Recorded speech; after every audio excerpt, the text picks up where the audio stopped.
Welcome back. It's now time for your lunchtime sports. The Jamaica Scorpions have advanced to the semi-finals of the Cricket West Indies Regional Super 50 Cup after defeating the West Indies Academy by 23 runs via the Duckworth-Lewis method at the Sir Vivian Richards Stadium in Antigua on Monday evening. The match was initially reduced to 43 overs aside due to floodlight issues. Jamie Merchant with 3 for 35, Nicholson Gordon 3 for 40 and Pete Salmon 2 for 33 combined to help dismiss the Windies Academy team for 175 in 39.4 overs after sending them to bat. Jamaican Kirk McKenzie top scored for the Academy team with 45. Now chasing 176 for victory, the Scorpions, whose innings was twice interrupted by rain, were later set a revised target of 103 of 26.2 overs. They posted 125 for 4 to achieve victory. Brandon King top scored with 48, while Robman Powell made 26 not out and Alwyn Williams 20. Kevin Wickham took 2 for 29 for the Windies Academy team. Now with the win, the Scorpions topped Zone B with 16 points, 2 more than the Barbados Pride, who secured the second automatic spot from the group on better net run rate than the Leeward Islands Hurricanes, who also ended with 14 points. The Scorpions will now face the Guyana Harpy Eagles in the semi-final 2 on Thursday. Before that, the Pride will face off with the Trinidad and Tobago Red Force on Wednesday in semi-final 1. Reggae Girls captain Khadija Bonnie Shaw is bemoaning what she describes as the continued lack of support for the women's program, despite their massive achievements. There's a lot of little things, in terms of streaming for the game, Sometimes the people who really want to come out and watch the game, they probably have work or they probably have stuff going. So having that link or that stream so they can watch and still support from home, is a big thing.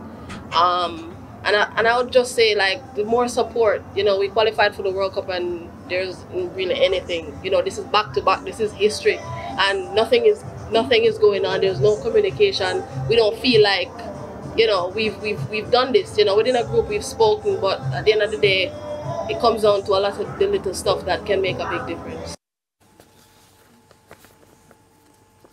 All right, so, and staying on football, in the Issa Da Costa Cup, the Manchester High and the Manning School will clash this afternoon in their anticipated Issa Da Costa Cup Group A quarterfinal encounter at Stets. Match time is 1 p.m. Both teams, who have already qualified for the semi-finals, have maximum 6 points from their 2 quarterfinal matches so far. And this will be one of 4 matches on this afternoon.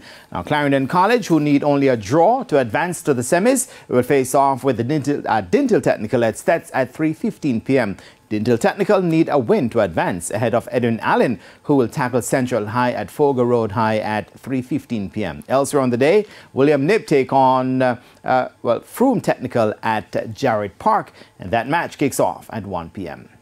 Now, Jamaica senior men's rugby team claimed their 5th Rugby Americas North Sevens title, defeating hosts Mexico 19-14 over the weekend. Jamaica had sent 3 teams to the tournament, including the under-18 men's team, which finished second in their category after being beaten 17-19 by Mexico in the final. Meanwhile, the other team, the senior women's team, also picked up silver after being outplayed 33-12 by the Mexicans in their final.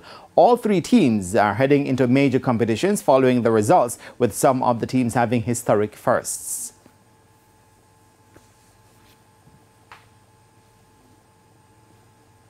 The men, they win it again. They qualified for the Pan Am Games, the Casco Games, and the World Challengers Series. The under-18 boys for the Youth Commonwealth Game qualification. They're the top Caribbean team. They finished second.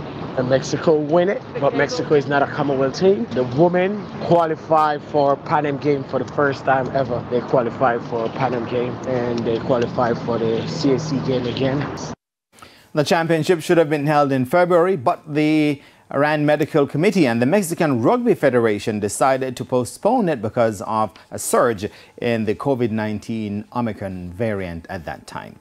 And that is it for your midday sports report. And I am Jermaine Brown. Shane, back to you. Thanks, Jermaine. And that's the Midday News. I'm Shane Masters. Join us at 7 for Primetime News. On behalf of the news, sports, and production teams, have a good afternoon.